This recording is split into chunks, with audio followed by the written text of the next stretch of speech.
오늘 위로와 소망이라는 이런 제목이 되겠는데요. 오늘 읽은 이 말씀은 무슨 내용이냐, 인간의 죽음과 그 이후에 대해서 어떻게 되는 것인지 이것을 우리에게 잘 알려주고 있는 그런 내용이 되고 있습니다. 사람들이 이 세상에 바쁘게 살아가면서 죽음에 대해서 아주 먼 이야기로만 생각을 하게 되죠. 그리고 근래 보면 이 구로구에 어떤 한 요양병원이 높이 잘 돼 있는데 그 요양병원에 지하에 장례식장 신설을 추진하게 되자 그 바로 맞은편이 이런 아파트들이 많이 있고 주택가고 또 건너편에는 초등학교가 있다 해서 주민들이 절대 반대하고 있는 이런 것이 이제 또 보도가 되고 있죠. 사실 이 장례식장은 어느 지역이든지 필요하고 또 대형 병원마다 다 운영을 하고 있는 상황인 그런 상황 속에 있습니다. 물론 사람은 환경의 영향을 받기 때문에 때로는 이런 시설이 집 가까이 있게 되는 것에 대해서 또 불편해하고 싫어하는 그런 경향도 없지 않아 있습니다. 우리가 맹모 삼천 지교에서도 보면은 사람이 환경의 영향을 받는 이유가 처음에는 맹자 어머니가 살던 곳이 공동묘지 근처였는데 그 아이가 항상 맹자가 초상 치르는 놀이만 하고 있어서 안 되겠다 싶어서 시장으로 시장 옆으로 이사를 갔는데 또 거기서도 이 아이를 학자로 길러야 되는데 하는 꿈이 있어가지고 시장에 장사하는 사람들의 흉내만 내고 하니까 안 되겠다 싶어서 서당 옆으로 가서 결과적으로 학자로 길른 그런 이야기를 봐도 사람은 주변의 환경이 너무나 중요한 것을 알기 때문에 아마 이런 반대도 있는 줄로 압니다. 근래는 또 많은 개발이 이루어지면서 새로 지은 아파트 또 입주를 해서 집에 들어가 입주해 보니 묘지가 보인다, 묘지뷰다 해가지고 또 불만을 토로하는 그런 경우도 많이 보게 됩니다. 그런데 사실 우리가 살고 있는 도시에도 우리 광명만 봐도 우리 주변에 여러 산들이 많이 있지 않습니까? 서독산, 가악산, 구름산, 성채산, 또 도덕산, 뭐 하여튼 산들이 많이 있는데 사실 이 주변을 돌려보면 산들 자락에 묘지들이 많이 주변에 있는 것을 보게 돼요. 또 사실 이제 평소에는 문을 닫아서 잘 몰랐는데 어느 날 그 이원익 사당이라는 충현박물관 쪽에도 보면 청면 쪽에 어느 봄날에 문을 열어놨더라고요. 그래서 매콤히 안으로 뭔가 쳐다보니까 바로 입구에 묘지가 있어요. 바로 옆에 도시 한복판에 묘지가 있는 것을 봤습니다. 그런데 우리 한국 사람들은 묘지라든가 또 장례시설이라든가 이런 것을 아주 혐오시설로 생각을 하는 경향이 있는데 미국이나 유럽 같은 경우에는 묘지가 교회 마당이나 또 인근 공원에 쉽게 볼 수가 있습니다. 우리나라는 특별히 그 장례시설을 혐오시설로 보는데 사실은 필요시설이죠. 죽음은 멀리 있는 것이 아니라 가까이 있기 때문에 그렇습니다. 그런데 사람들은 죽음에 대해서 생각하면 뭔가 좀 무서운 그런 마음을 가지게 되죠. 사실 저도 어렸을 때 이 시골에서 자라면서 죽음에 대한 이 공포, 이 두려움이 있었던 것 같아요. 그 마을에 누가 돌아가셨다 하면 옛날에는 다 집에서 치르고 바로 산으로 이렇게 초상을 치르지 않습니까? 왠지 모르게 그 장례 기간은 무서움이 엄습하게 됩니다. 그리고 사람은 왜 죽어야만 하는지 죽음은 두려움을 넘어서 무서움까지 오게 돼요. 그래서 이 동네 초상이라도 나면 옛날에는 화장실이 이체해서 또 별채로 가야 되지 않습니까? 화장실 가기가 두려울 정도의 그런 상황인 것을 경험했던 적이 있습니다. 그래서 또 이 동네에 보면은 초상을 치르면서 쓰는 그 기구를 모아두는 그 장소가 있어요. 그 옆을 지나가면 뭔가 썸짓한 그런 느낌도 들 때가 있는 것이죠. 그러면서 죽음에 대해서 쭉 생각을 하면서 이제 제가 예수님을 믿고 또 신학을 공부하고 또 수많은 장례식을 치렀지 않습니까? 수백 건의 장례식을 서울에 있는 동안에 치르고, 그러면서 죽음 앞에 슬퍼하는 사람들에게 위로와 소망의 메시지를 그때마다 전거하고, 성도의 죽음은 여기서 끝이 아니라 새로운 시작이며 천국에 대한 소망을 심어주는 그런 메시지를 장례식마다 전했죠. 그래서 죽음은 더 이상 공포와 두려움이 아닌 그것은 소망이다, 부활의 기쁨을 맞게 될 것이라는 희망의 메시지를 전하면서 죽음에 대한 그 두려움이라든가 또 무서움이라든가 공포심, 이런 것이 사실은 이제 사라진 그런 가운데 있습니다. 그래서 사람이 이 세상을 살아가면서 누구나 피할 수 없는 것이 있는데 그것이 무엇일까? 조금 전에 말씀했죠. 그것이 바로 죽음의 문제인 것입니다. 사람은 세상에 태어나서 이 땅에서 영원히 사는 것이 아니고 언젠가는 죽게 된다는 것이죠. 사람에 따라서 그 수명은 다양합니다. 사실 오는 순서는 있어도 가는 순서는 없어요. 오래 살기도 하고 때로는 짧게 살기도 합니다. 제가 대구에서 방공포병학교에서 마지막 군목으로 근무할 때 참 이 정훈 장교로서 아주 부부 집사, 아주 열심히 신실한 집사였는데 그 가정에 처음에는 이제 딸이 태어나서 건강하게 잘 자랐는데 두 번째는 아들이 태어났는데 아주 어렸을 때 2살인가 3살인가 뭔가 이름 모를 그 질병이 걸려서 이 세상을 떠나게 되었어요. 그 어린아이를 참 이렇게 장례를 치르는데 얼마나 참 가슴이 아픈지 모릅니다. 참 어린아이. 그리고 나중에 이제 그게 전역을 하고 서울에 와서 나중에 한참 있다 이야기 들으니까 또 그 성도 중에 아이가 그 아파트 단지가 이제 새로 우리가 갔을 때 막 지어가지고 우리가 처음 입주를 했는데 그 마치 병사가 이 공사를 하는데 특별히 그 아파트 단지에서 공사를 하면서 정화조 뚜껑을 아마 열어놓고 안전장치를 안 하고 이렇게 공사를 하다가 잠시 밥 먹으러 갔는지 비연 사이에 아이가 빠져서 죽은 거예요. 예.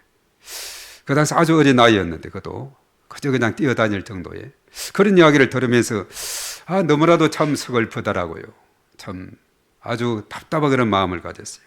사람은 이 땅에서 술을 어느 정도 다 하는 경우도 있지만은 이렇게 아주 어린 나이에 또 어느 정도 자라면서 이렇게 사고로 가는 이런 모습을 보면서 너무나도 참 가슴 아픈 그런 마음을 경험한 적이 있습니다. 이 죽음이란 것은 이 세상에서의 이별이고 가족과 지인으로서 마음을 아주 아프게 하는 그런 것이죠. 그러나 이 죽음은 누구나 피할 수가 없습니다. 한문으로 말하면 생자필멸이다 이런 말이 있는데 생명이 있는 것은 반드시 죽을 때가 있다 그런 뜻이죠. 그리고 생로병사, 사람은 이 땅에 태어나고 점점 늙게 되고 그리고 병들게 되고 이 세상을 떠나게 된다 이런 표현입니다. 그래서 다윗은 그 아들 솔로몬에게 이 세상 모든 사람에게로 간다 이렇게 하면서 유언의 말씀을 열왕기상 2장 1절에서 3절에 말했어요. 다윗이 죽을 날이 임박하매 그 아들 솔로몬에게 명령하여 이르되 내가 이 세상 모든 사람의 가는 길로 가게 되었노니 너는 힘써 대장부가 되라. 그리고 내 하나님 여호와의 명령을 지켜 그 길로 행하여 그 법률과 계명과 율례와 정거를 모세 율법에 기록된 대로 지키라. 그리하면 내가 무엇을 하든지 어디로 가든지 형통하게 될 것이다. 이제 마지막으로 그 아들 솔로몬에게 이 율법의 말씀을 잘 지키고 나아가면은 무엇을 하든지 어디로 가든지 형통하게 될 것이다. 이런 가르침을 주고 이 세상을 떠나게 됐죠. 그래서 히브리서 기자는 한 번 죽는 것은 사람에게 정하신 것이다 라고 히브리서 9장 27절에 말했습니다. 그러나 원래 하나님의 창조에서 보면은 죽음이 원래 있은 것은 아니었어요. 인간의 범죄와 타락으로 말미암아 죽음이 오게 됐죠.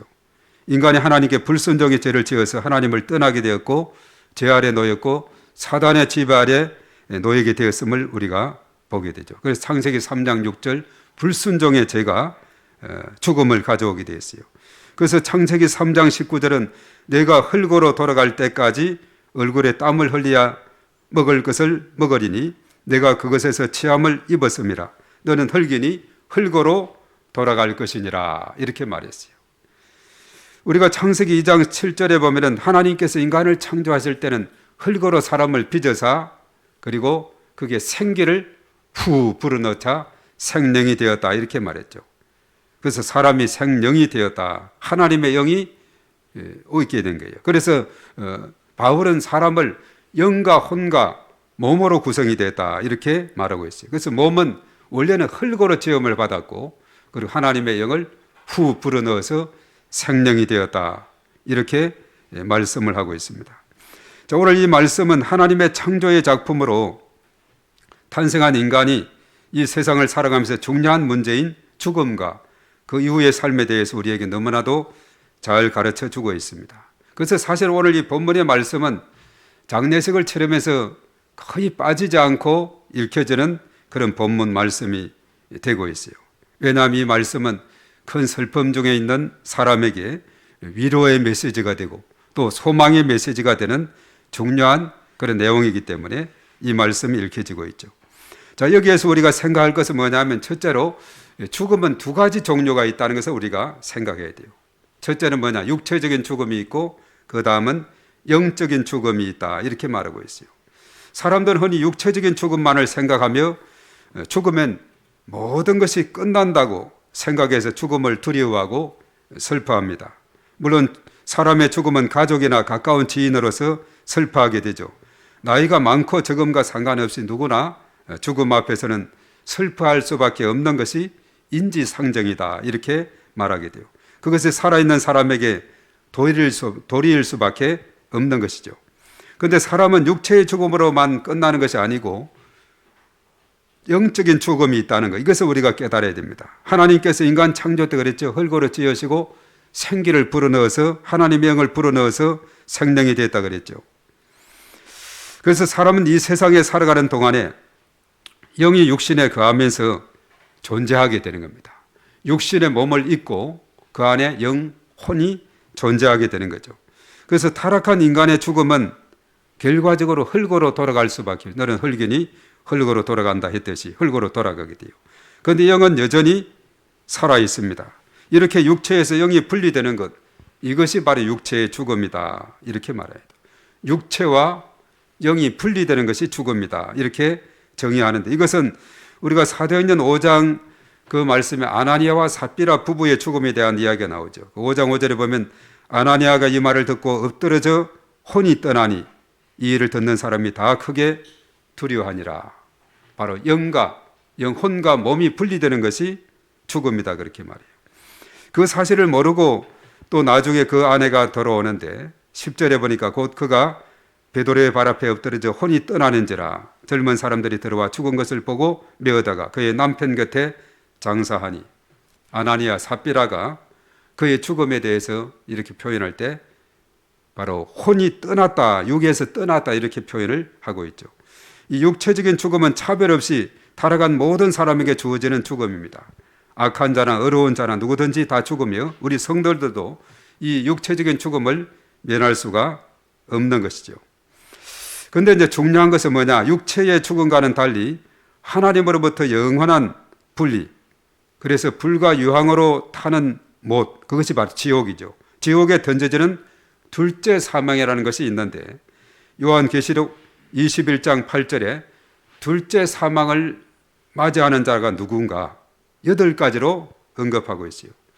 두려워하는 자들, 또 믿지 않는 자들, 흉악한 자들, 살인자들, 음행하는 자들, 점술가들, 우상 숭배자들, 거짓말하는 자들이다 이렇게 말하고 있어요. 이들은 불과 유황으로 타는 못에 던져지리니 이것이 둘째 사망이다 이렇게 말하죠. 이 죽음은 미래에 일어날 일이지만 우리의 현재 믿음으로 결정이 되는 겁니다. 그렇기 때문에 우리가 믿음으로 살아가면, 변함없는 믿음으로 우리가 승리자의 삶을 살아가게 되면은 둘째 사망을 우리 믿음의 사람들은 겪지 않는 거예요. 지옥으로 가지 않고 우리는 천국의 그 영광스러운 나라로 들어가게 된다는 겁니다. 그래서 이기는 자만이 둘째 사망의 해를 받지 않게 된다. 요한계시록 2장 11절에 말하고 있습니다. 귀 있는 자는 성령이 교회들에게 하시는 말씀을 들을지어다. 이기는 자는 둘째 사망의 해를 받지 아니하리라. 그렇게 말했어요. 이것은 서머나 교회를 향한 말씀인데 이것은 뭐냐면 끝까지 믿음을 지키는 그리고 승리하는 자에게는 둘째 사망의 해를 받지 않는, 지옥에 가지 않고 천국으로 가는 특권이 주어지게 된다는 것이죠. 그리고 이제 두 번째로 우리가 생각할 것은 뭐냐면 오늘 중요한 것인데, 성도의 죽음은 잠자는 것으로 비유를 하고 있다 하는 사실입니다. 오늘 이 본문의 말씀 13절, 14절, 15절에 계속 자는 자에 대한 그런 말씀을 하고 있습니다. 특별히 14절에는 뭐냐면 예수 안에서 자는 자들이다 이렇게 표현을 했는데, 이것은 뭐냐면 예수님을 믿고 이 세상을 떠난 자들을 말해서 예수 안에서 자는 자들이다 이렇게 말합니다. 자, 이들은 육신은 흙으로 돌아가지만 영은 하나님으로부터 와서 하나님께로 돌아가는 것을 말하고 있습니다. 야곱은 내가 조상들과 함께 눕거든 이렇게 말했는데, 이것을 바로 죽음을 잠으로 표현했다는 것이 창세기 47장 30절에 내가 조상들과 함께 눕거든 너는 나를 애굽에서 메어다가 조상의 묘지에 장사하라. 요셉이 이르되 내가 아버지의 말씀대로 행하리이다 했습니다. 그래서 야곱도 이 죽음을 조상들과 함께 눕는다, 그래서 이것을 잠자는 것으로 생각했습니다. 예수님께서도 보면은 해당장 야이로의 딸이 죽었을 때 죽은 그를 뭐라고 했는지 잔다 이렇게 말했어요. 마태복음 9장 24절에 이르시되 가라 이 소녀가 죽은 것이 아니라 잔다 이렇게 하셨어요. 그런데 사람들이 어떻게 했어요? 죽은 사람을 잔다고 하니까 비웃었죠. 그러니까 사실은 우리가 나사로가 죽었을 때 우리가 뭐라고 예수님 할수있나 하면 우리 친구가 잠들었도다. 그러나 내가 깨우러 가노라. 요한복음 11장 11절에 말했죠. 장사된 지 4일 되었는데 다시 살리셨습니다. 요한복음 11장 43절 44절에 말했어요. 이 말씀을 하신 후에 또 이르시되 우리 친구 나사로가 잠들었도다. 그러나 내가 깨우러 가노라. 이 말씀을 하시고 큰 소리로 나사로야 나오라 부르시니 죽은 자가 수족을 메고 배로 동인 채로 나오는데 그 얼굴은 수건에 쌓였더라. 예수께서 이르시되 풀어놓아 다니게 하라. 예수님은 이렇게 병든 자를 고치고 또 복음을 전파하고 죽은 자도 살리고 이런 놀라운 기적과 능력을 행하셨음을 우리가 보게 되죠. 그래서 성도의 죽음에 대한 교훈은 죽음이 멸망이 아니라 편안히 쉬는 잠이라는 사실입니다. 죽음은 세상에서의 고통과 수고에서 쉬는 것이에요. 우리 요한계시록 14장 13절에 이 말씀도 많이 장례식 때 쓰여지는데 이렇게 말합니다. 그 중간에서 보면 지금 이후로 주 안에서 죽는 자들은 복이 있도다 하심에 성령이 이르시되 그러하다. 그들이 수고를 거치고 쉬리니 이런 그들의 행한 일이 따름이라. 수고를 거치고 쉬는 것이 죽음이다. 이렇게 말하고 있어요. 그래서 오늘 이 말씀을 통해서 봐도 인간은 믿어서 예수님을 믿어서 생명책에 이름이 기록이 되고 그 다음에 죽음 후에는 그들이 행한 일이 따른 데에는 행위록이 있다는 사실이죠. 그래서 우리가 예수님을 믿어서 이름 석자가 생명책에 기록이 되고 이 땅에서 선한 일을 많이 하고 주를 위해서 헌신하고 충성함으로 그 기록들이 다 행위록에 기록되어서 마지막 때 큰 상급을 받는 우리의 삶이 되어야 되겠다 하는 이런 생각을 가지게 되는 것입니다. 그래서 안식의 잠은 주님 안에서만 가능하다 하는 사실이에요. 예수님 안에서 진정한 쉼이 있고 안식이 있다는 것을 우리에게 알려주고 있습니다. 그렇기 때문에 성도의 죽음은 어떤 차이가 있느냐? 오늘 13절 이 말씀의 시작이 있는 우리 13절은 한번 읽어보겠습니다. 다 같이 시작. 형제들아 자는 자들에 관하여는 너희가 알지 못함을 우리가 원하지 아니하노니 이런 소망 없는 다른 이와 같이 슬퍼하지 않게 하려 함이라. 예. 소망 없는 다른 이가 누구겠어요? 바로 그들은 부활의 소망이 없는 불신자, 믿지 않는 자들을 의미하고 있어요. 우리는 믿는 자요. 부활의 소망을 믿는 자이기 때문에 우리는 마냥 슬픔에서 슬픔으로만 끝나는 것이 아니라 지금은 육신의 헤어짐으로 슬퍼하지만은 그러나 그 이후에 삶을 생각해 볼 때 우리는 마냥 슬픔으로만 끝난 것이 아니고 하늘의 소망이 있고 부활의 장차 주님 오실 그때 부활의 소망이 있기 때문에 우리는 큰 위로와 소망을 갖게 된다는 거죠. 그래서 성도의 죽음을 잠으로 비유한 것은 뭐냐 하면, 사람이 잠을 잔다 하는 것은 무엇이 전제가 되느냐? 다시 일어난다, 깨어나는 것을 전제하고 있죠. 그래서 사람은 누구나 육신이 피곤할 때는 잠을 좀 자줘야 됩니다. 우리가 지쳐 있을 때 잠자는 것은 매우 유익하고 필요한 것이지요. 사람은 하루의 일과 중에 저녁이 되면 잠을 자야 하루의 피곤을 다 풀게 되고 새로운 아침을 맞이할 수가 있습니다. 그런데 간혹 보면 불면증 환자들이 있어가지고 잠을 도저히 못해가지고 이튿날도 맹송맹송 이런 사람이 있어요. 제가 아는 사람 중에도 청소년 시절부터 이 불면증이 있어가지고 도저히 잠을 깊이 못 자고 수면제를 먹지 않으면 잠을 못 자는 이런 사람이 있어요. 늘 보면은 피곤해 보여. 이 잠이란 것이 얼마나 중요한 것이, 우리가 잠을 푹 자주는 것이 보약 중에 보약인 것입니다. 우리가 잠을 제대로 못 자면 다른 질병들이 또 거기에 막 면역력이 약해가지고 들어와요.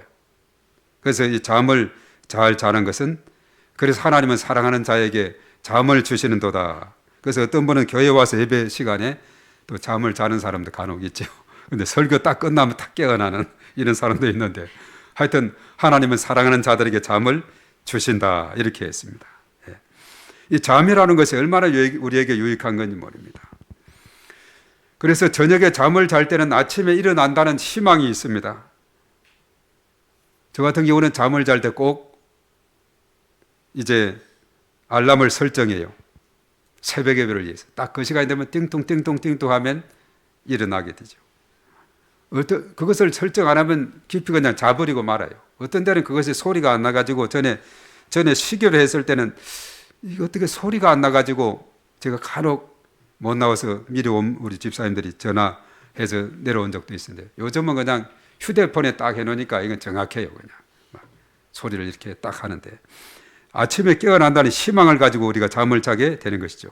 그래서 성도는 육신의 죽음 앞에서 슬퍼하게 되지만은 장차 주님 다시 오실 때 다시 일어날 것이라는 부활의 소망을 가지게 되는 것입니다. 그러기에 성도는 죽음 앞에서 위로를 받고 소망을 가지게 되는 것이에요. 그래서 장례식이 나면 간혹 또 요즘은 여러 가지 카톡이나 이런 데서 연락을 하죠. 누가 돌아가셨다 그러면 또 안 믿는 사람들은 우리 동창들 모임에 보면 그저 그냥 표현하니 명복을 빕니다, 명복을 빕니다, 다 명복을 빈다 되어 있는데, 우리 믿음의 사람들은 뭐 상가 조의를 표한다, 뭐 주 안에서 큰 슬픔 중에서도 위로를 받으시고 천국의 소망을 가지시라고 뭐 이런 표현을 하고 있죠. 조의를 표한다.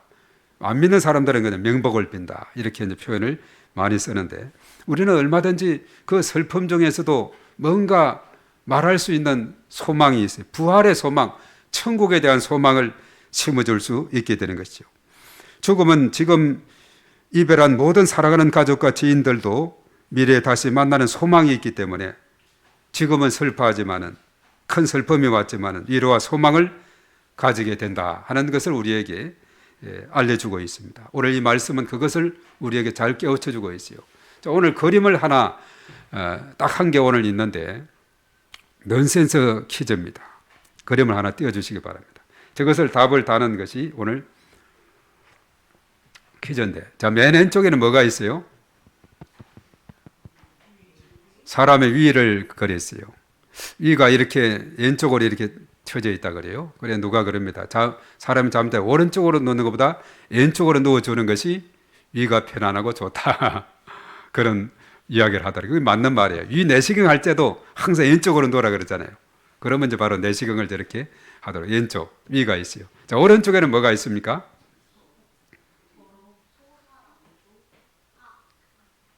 오른쪽에 뭐죠?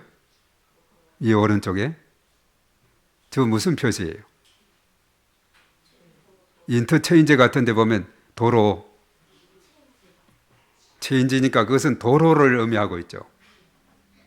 예. 길로. 그럼 앞에는 뭐가 있습니까? 위로가 되겠고. 자, 여기는 뭐가 있습니까? 두 번째는 소가 있고, 예, 엎드려서 지금 소 앞에서 엎드려서 뭐라고 했습니까? 망했다 했는데, 자, 그래서 뭐겠어요? 소망이죠. 자, 그럼 밑에 답을 이제 할 수가 있겠죠. 다 같이 시작. 예수님은 우리의 위로와 소망이 되세요. 예. 예수님은 우리의 위로와 소망이 되신다는 말씀입니다. 이게 중동부 공간가 이렇게 아주 재미있게 넌센스 퀴즈로 이렇게 한 것을 봅니다. 위로와 소망에 대한 그런 내용입니다. 자, 이제 마지막으로 생각할 것은 뭐냐면 다시 오실 주님을 소망합시다 하는 것입니다. 오늘 15절에서 18절에 쭉 나와 있어요. 지금 우리가 교회력으로 어떤 교회력을 지니고 있죠? 대강절이라 그랬죠. 대강절은 예수님의 오심을 기뻐하고 다시 오실 예수님을 소망하는 기간입니다. 예수님은 지금부터 한 2000여 년 전에 바로 구약에서 예언이 되었던 대로 일찍 예언이 예수님 오시기 한 700년 전부터 이사야는 예언을 했고 또 여러 선지자들이 예언을 했던 대로 2000년 전에 이 땅에 오셨고 그리고 하나님 나라를 건설하기 위해서 가르치시고 천국 복음을 전파하시고 고치시는 사역을 담당하시다가 또 그리고 제자도 세우시고 나중에는 십자가를 지시고 부활 성천하셨습니다. 이제 예수님의 남은 것은 뭐가 있다 그랬어요? 다시 오심, 재림에 대한 것이 남아 있습니다. 예수님은 반드시 다시 오십니다. 예수님의 일대기에서 이제 남은 것은 재림에 줄어서 심판에 줄어서 이 땅에 다시 오시는 것이 남아 있다는 것이죠. 그래서 오늘 15절에서부터 쭉 보면은 주님이 오실 때 그 상황을 오늘 잘 기록을 하고 있는데 오늘 이 말씀을 보면 15절에 우리 한번 읽어봅니다. 다 같이 시작. 우리가 주의 말씀으로 너희에게 이것을 말하노니 주께서 강림하실 때까지 우리 살아남아 있는 자도 자는 자보다 결코 앞서지 못하리라. 16절. 주께서 호령과 천사장의 소리와 하나님의 나팔 소리로 친히 하늘로부터 강림하시리니 그리스도 안에서 죽은 자들이 먼저 일어나고 그 후에 우리 살아남은 자들도 그 후 함께 구름 속으로 끌어올려 공중에서 주를 영접하게 하시리니 그리하여 우리가 항상 주와 함께 있으리라. 예, 아멘. 자, 이 말씀을 보면은 누가 먼저 부활한다 그랬어요? 죽은 자들이 먼저 부활하고 우리 살아남아 있는 자들도 또 부활하게 될 것이고 주님이 오실 때는 아주 대단하죠. 그 앞에 16절에 어떤 장면이 묘사되고 있어요? 16절로 가봅니다. 주께서 오실 때는 호령과 천사장의 소리와 하나님의 나팔 소리로 친히 하늘로부터 강림한다. 얼마나 위험차게 강림하게 됩니까? 그리고 죽은 자가 먼저 살아나고 우리 살아남은 자도 주를 맞이하게 되는 공중에서 17절에 나오죠. 공중에서 주를 영접하게 되고 우리가 주님과 함께 영원히 거하게 된다. 그 혼인 잔치에 천국문에 들어가 참여하게 되는 이런 영광의 날을 맞이하게 될 것이다. 이렇게 말씀하고 있죠. 그래서 예수님 오시는 그때 그 장면을 우리가 이것을 기억하고 있으면 이때구나. 막 천사장, 호령, 천사장의 또 하나님의 나팔 소리가 막 울리고 위험차게 주님 오신다 하는 거죠. 그래서 예수님의 부활은 우리에게 소망의 날이 됩니다. 사망 권세를 깨뜨리시고 또 예수님의 부활은 죽음에서의 승리를 의미하고 있죠. 주님 다시 오실 때 다시 우리도 일어설 줄로 믿습니다. 그러므로 우리는 서로 위로하고 소망을 가지게 되는 것이죠. 그래서 이 죽음이란 것이 불신자들에게 영원한 사망이지만은 우리 성도들에게는 부활의 소망으로 안식을 취하는 잠자는 더 깊이 잠자는 것과 같다 이렇게 말하고 있어요. 그리고 우리 성도들은 소망 없는 자들과 같이 죽음을 마냥 두려워하거나 슬퍼하지 말고 장차 깊은 잠에서 깨어나서 다시 서로 만날 그날을 소망하는 가운데 위로받고 경건한 준비를 죽음을 대비하는 그런 삶을 살아야 된다는 겁니다. 그러기 위해서 주님 다시 오실 때까지 믿음이 흔들지 말고 그리스도 안에서 늘 승리하며 살아야 됩니다. 예수 부활 나의 부활이 되고 예수 생명 나의 생명이 될 줄로 믿습니다. 그래서 이러한 놀라우신 은혜가 저와 여러분들에게 넘치도록 하시기를 주의 이름으로 축복합니다. 자, 이제 우리 이 말씀 우리가 생각하면서 우리 기도하겠는데요. 우리 먼저 찬양으로 하나님 앞에 또 함께 영광을 돌리고 함께 기도하도록 하겠습니다. 주 하나님 독생자 예수,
살아계신 주 한 번 더 합니다.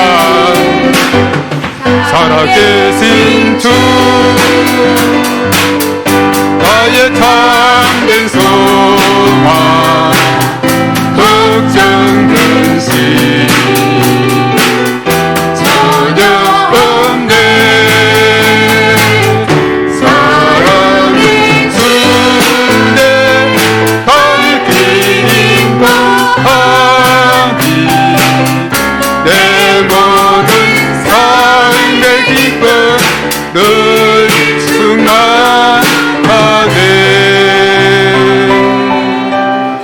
아멘. 그렇습니다. 주님께서 우리의 소망이 되시고 우리의 구주가 되시고 우리의 능력이 되시고 우리의 삶의 기쁨이 되는 줄 믿습니다. 오늘 이 시간 우리 다 같이 오늘 말씀을 생각하면서 우리가 큰 위로와 소망을 품는 이 시간 되기를 원해서 주여 삼차가고 간절히 기도합니다. 주여 주여 주여. 거룩하신 하나님 아버지, 하나님의 사랑을 진심으로 감사를 드립니다. 오늘 이 시간 저희들 주 앞에 나오게 하셔서 주 하나님을 찬양하며 하나님 이름 높여드리 감사를 드립니다. 하나님 아버지, 이 시간에 저희들 위로와 소망의 메시지를 통해서 우리가 이 땅에 살아가면서 사람이 피할 수 없는 죽음의 문제, 이 문제에 대해서 우리는 그저 두려워하거나 또한 무서워하거나 우리가 그것을 공포스럽게 생각하는 것이 아니라 그것을 극복하는 그런 믿음으로 하나님께서 인도해 주심을 믿습니다. 사람은 죽음이란 것이 육체와 영에 불리는 것을 우리가 다시 한번 깨닫게 하시고 이제 둘째 사망으로 가지 않는 그런 길은 믿음의 삶으로 살아가는 길이라고 했사오니 그래서 우리가 주님과 함께 부활의 그 기쁨과 소망을 우리가 맞이하고 참여할 수 있도록 인도해 주시고 영생의 복을 누리는 저희들이 다 될 수 있도록 하나님께서 은혜를 더하여 주시옵소서. 우리가 이 땅에 살아가면서 하늘의 소망을 품고 살아가는 저희들 다 될 수 있도록 주께서 은혜를 더하여 주시옵소서. 예수 생명 나의 생명, 예수 부활 나의 부활, 예수 소망 나의 소망이 됨을 굳게 믿사오니 우리가 참으로 어떠한 상황 가운데서도 죽음 앞에서도 우리는 두려워하지 않고 죽음은 깊은 잠에 들어가는 것이라고 했사오니 언젠가는 깨어나는 그날이 있듯이 다시 부활의 그날이 있음을 주님 오실 그때 우리가 있음을 소망하고 믿음으로 나아가는 저희 모두가 될 수 있도록 하나님께서 은혜를 더하여 주시옵소서. 그래서 우리가 이 땅에 살아가면서 하늘의 소망을 품고 언제나 그 소망 가운데 나아가는 저희 모두가 될 수 있도록 하나님께서 인도하여 주시옵소서.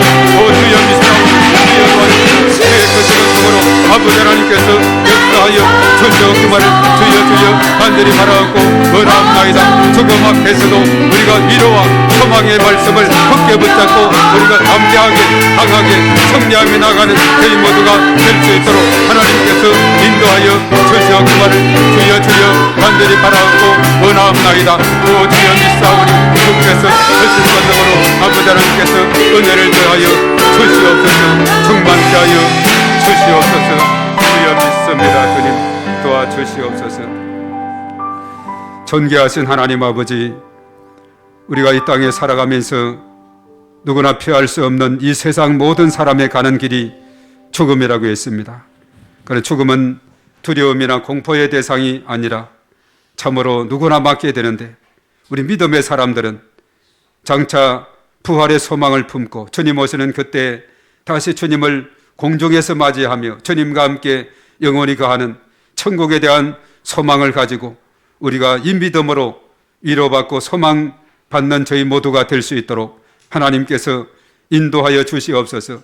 그저 믿음이 없는 불신자들의 그 마냥 슬퍼하는 그런 슬픔이 아니라 우리는 슬픔 안에서도 위로와 소망을 품는 그런 삶이 되는 줄로 믿사오니 이 믿음으로 견고히 서는 저희 모두가 되어서 우리가 이 땅에 살아가면서 마지막을 준비하며 죽음을 준비하며 살아가는 그 삶이 참으로 지혜로운 삶인 것을 다시 한번 깨닫게 됩니다. 이것은 끝까지 믿음을 지키고 요동치 않는 그 믿음으로 나아가는 삶이라고 말씀을 했습니다.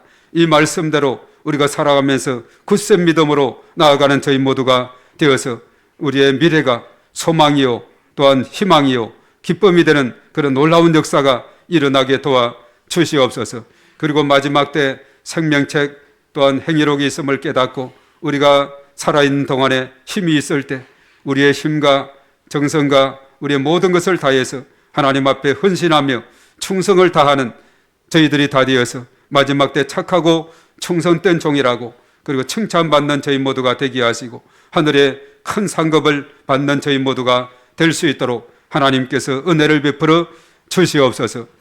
오늘 주 앞에 나오면서 11조 헌금으로 또 감사의 헌금으로 여러 가지 제목을 찾아서 하나님 앞에 드린 예물마다 하나님께서 기뻐 받으시고 우리 하나님의 놀라우신 은혜를 부어 주시옵시며 하늘의 문을 활짝 열어 주시사 하늘에 또한 신령한 것과 땅에 기름진 것으로 하늘 축복 땅의 축복 온 열방의 축복으로 풍성하게 채우시고 인도하여 주시옵시며 또 예물을 통해서 하나님 영광 받으시고 주의 나라가 땅끝까지 전파되게 도와 주시옵소서.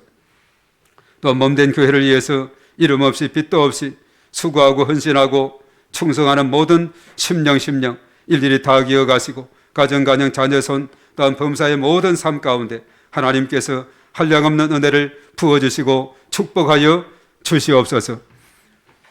이제는 우리 주 예수 그리스도의 은혜와 하나님 아버지의 극진하신 사랑하심과 성령님의 기름 부으심 충만하심 교통하심이 오늘 이 시간 참여한 우리 모두에와 우리의 가정과 자녀 생활 직장 사업장 일터에 몸된 교회와 이 나라의 민족과 온 열방이 이제와 영원토록 함께 하시옵기만을 간절히 축원하옵나이다. 아멘.